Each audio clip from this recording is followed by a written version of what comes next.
So 10% per million in India. Yes, just 10. Maybe consider 9 if you want to make it a single digit number. So yeah, this is one of the stats which was, quite shocking for me when I got a chance to meet Sanika. So please welcome Sanika Mihani. She is a teenager, but she is giving us some gyan today, which we adults are not able to grasp or understand pretty easily. So without any delay, I'll hand it over to Sanika to take it over from here.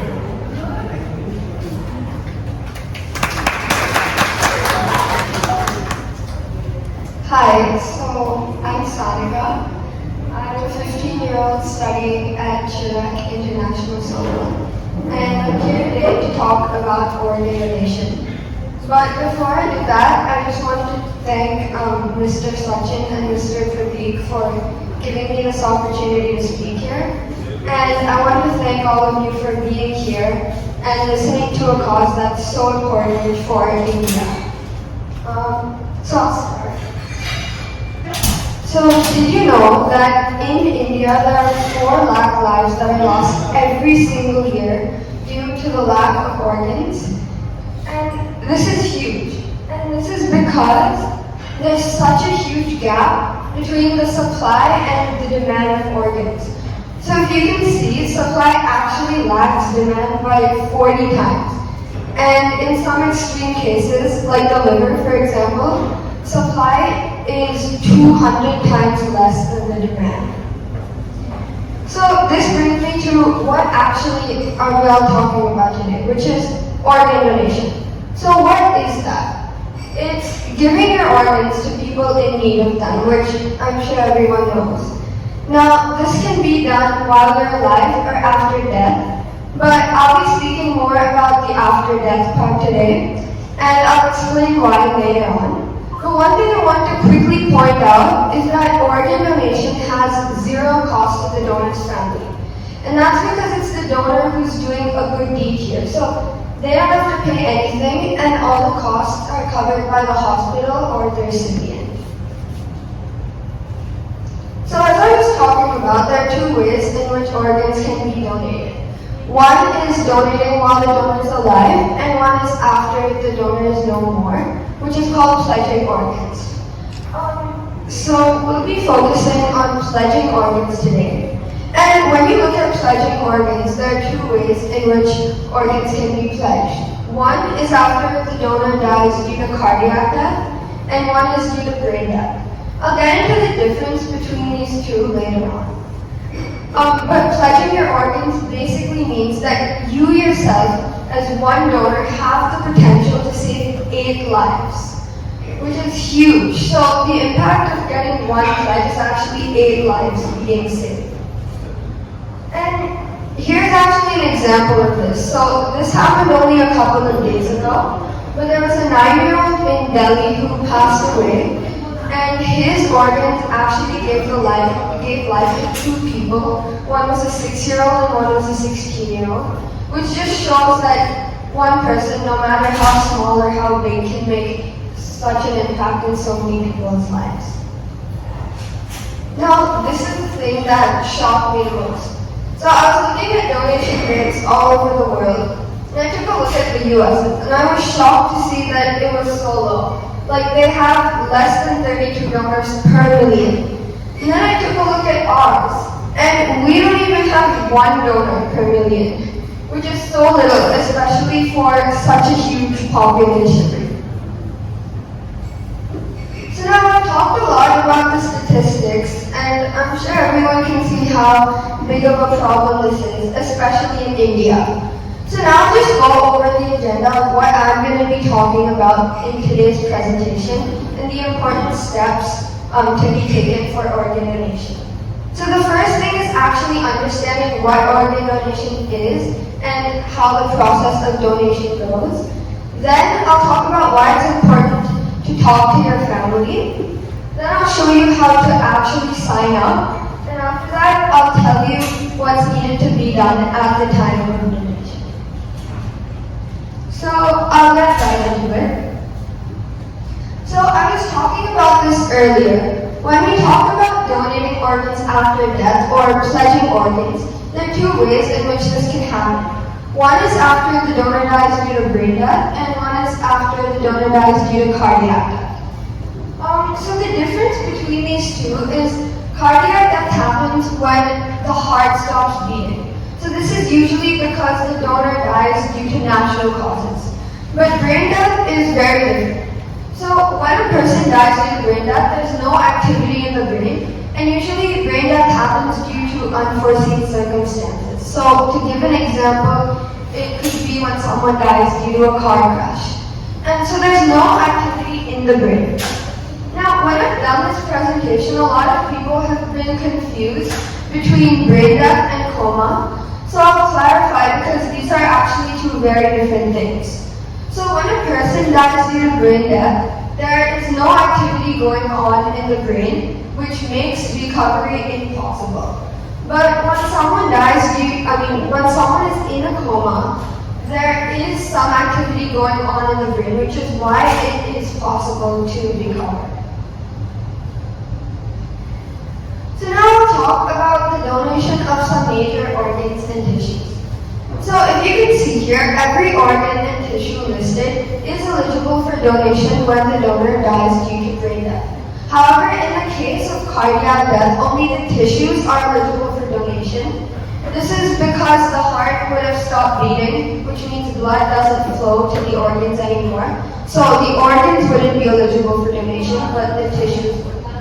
Another really important thing over here is, if you can see, each organ and tissue has a certain lifespan in which it must be donated. And so it's always good to complete donation as soon as possible, because if you wait too long, then some of the organs and tissues will no longer be eligible for donation.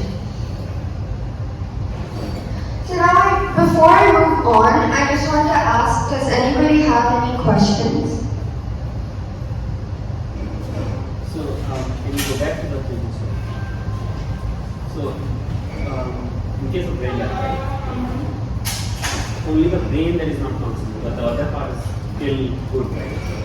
So, the brain is not functioning, but if you are put under medical care, artificial support, then the other organs will function, then the heart will continue. That's why the window is still electric. Yes.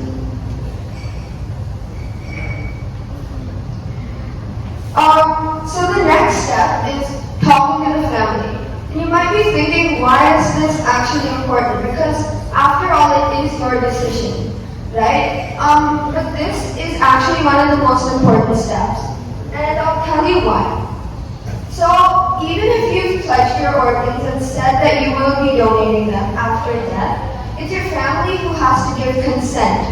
So if they end up saying no at the time of donation, donation will not be carried forward. Also, it's the family who carries out the necessary formalities and steps for organ donation. So it's really good that you have them on board and brief them about the whole process of organ donation, so you can make sure it's carried out. And speaking of that, you also have to understand that after the donor's death, it will be a sensitive time for the family.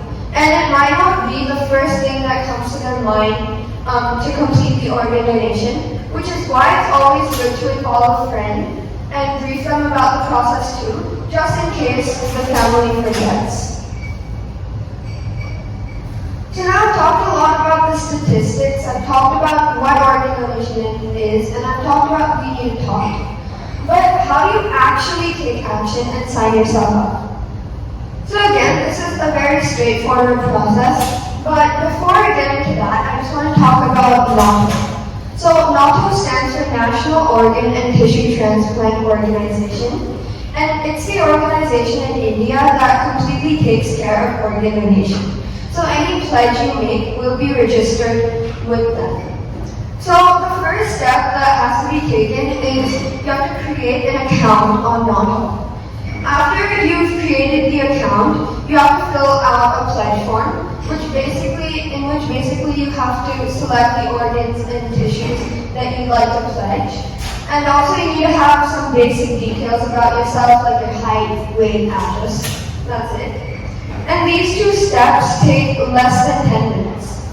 So after you filled out the form, you receive your donor card online within a day. You receive this through email, and then it's always good to print it out after you receive it. Now, you've signed yourself up, but what does your family actually do when it's time to donate?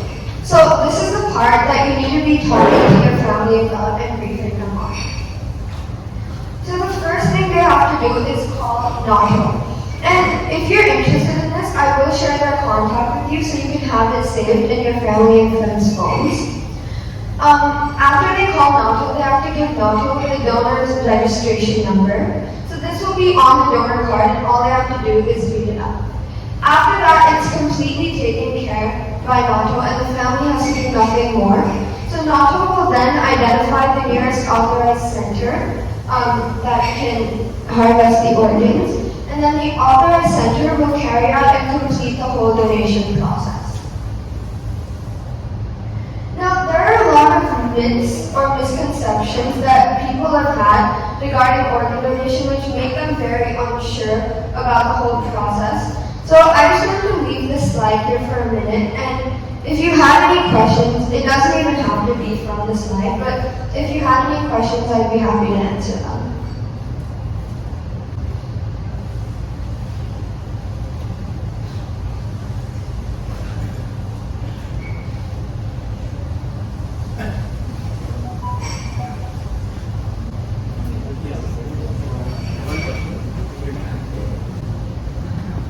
Yeah, so let's say somebody died in the hospital and the family is not aware that the person has pledged, right? So does hospitals are authorized to check the details of the patient if they are already dead or not? So if someone has passed away in a hospital, I think regardless to whether they've pledged or not, the hospital will ask the family, like, do you want to do organ donation? So in the case where someone dies in a hospital, I don't think that really matters. Okay, so the consent comes from the family. When Yes. It's not pledged. Yeah, I was about to make the same statement, like, irrespective of whether you pledge or not, the ultimate decision holders are the family members. So that's why you mentioned in step 2 that why it's important to educate your family as well. And how do we know whether someone is pledged or not? Like, do the hospital check whether someone has opted for the organ donation pledge? In the case of like when they die in the hospital? Yes, or in accidental cases. Like today, how does it happen? Do they check with the family whether they want to opt for the donation or not? Yeah, the hospital will always check with the family. It's happening today for all the cases. Yes.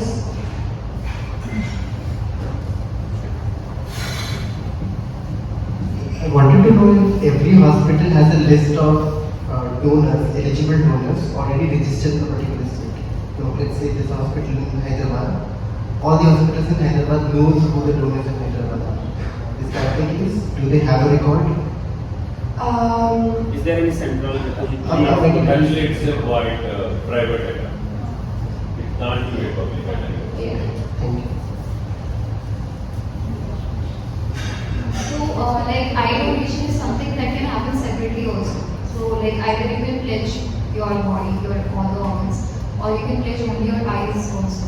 Yeah. So, are there any sub parts to this entire list which you showed that you can donate your organs or your tissues, or just pledge your liver, anything like that? Are there subsections? If I understood your question right, you can select manually like which organs you want to pledge. So if it's just the eyes, you can just select eyes. So that option is there on the Noto website. Yes.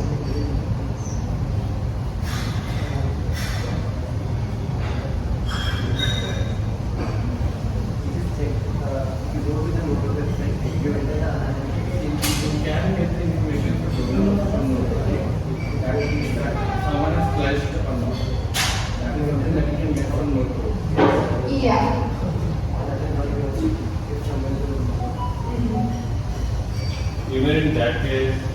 I believe, as per Indian laws, final decision still lies with the family.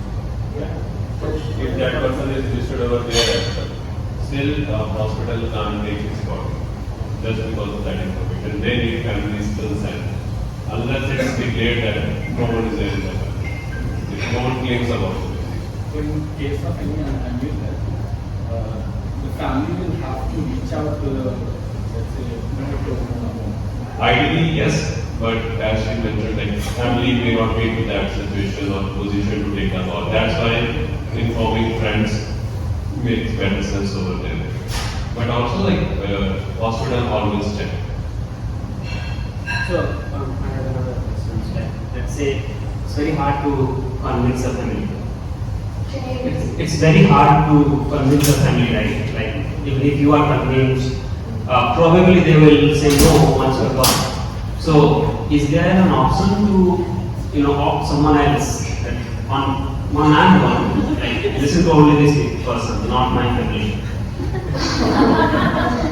I don't think that's possible. Everybody is scared. Yeah.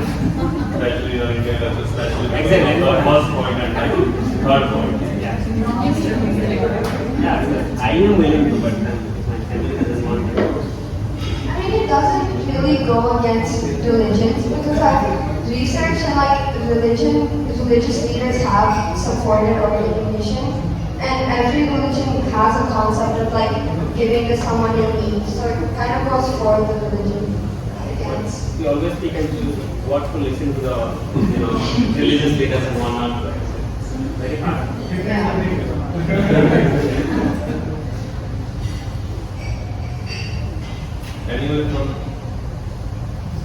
Anyone from remote? Do you have any query for Sanika? What? Can you- For the remote folks, actually, if they have any question. Yes. Can you please speak loud, Mr. Charles? Yeah. It works. Hey Sanika, can you hear me better now? Yeah. Yeah. So I have one query that does it just even if a person has pledged, are there other body symptoms or basically any, let's suppose if a person is diabetic or something, like does that restrict as well that the person can donate the organ to the other person? So the eligibility is assessed at the time of donation whether each organ is eligible. I'm pretty sure in any case you are eligible to donate tissues. The organs you can donate obviously depend on what kind of disease the donor has had. I'm not really sure about diabetes. I can get back to you on that. Thank you. Like that's just an example, but yeah, I think you answered the question. Thanks.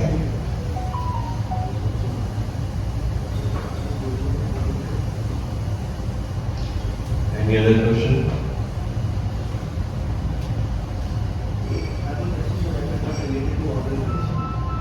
So basically, I wanted to know you're like 15 years old, right? So what is your motivation in starting this? And where did it start from? And how is it going? Like, how is the journey so far? And how do you plan to? Like, what is coming next? Why are you doing this, and where do you see this going? So I started this because, at the start of the month, I kind of found out about this whole issue of organ donation, and I Googled it and I looked at like how low India's statistics were.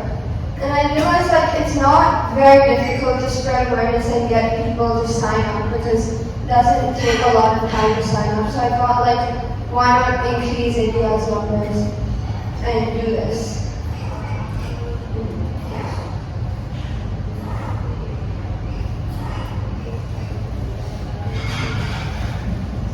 He's asking, can we clap for your answer? Sure.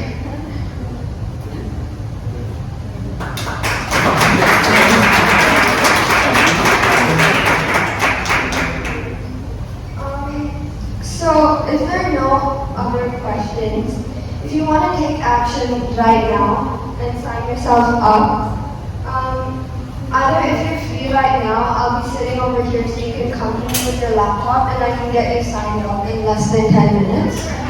Or if you have somewhere to be right now and you're not free, you can scan this QR code. It'll take you to a form, and if you fill that out, I'll be in touch. And I just wanted to mention, if we get 10 signups by the end of this week, I have 2 Starbucks gift cards worth 500 rupees. So I'll do a draw, and if we get more than 10 signups, there'll be 2 people getting Starbucks gift cards.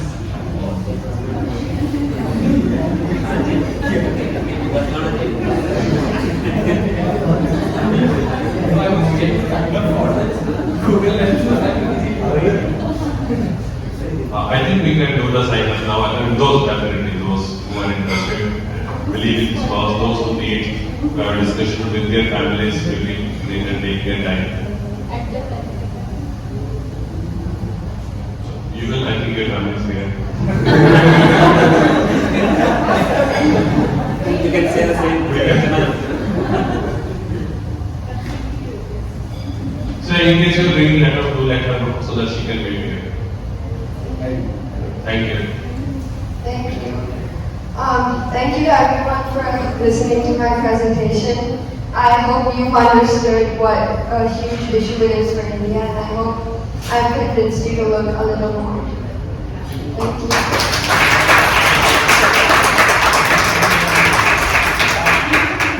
Thank you, Sanita.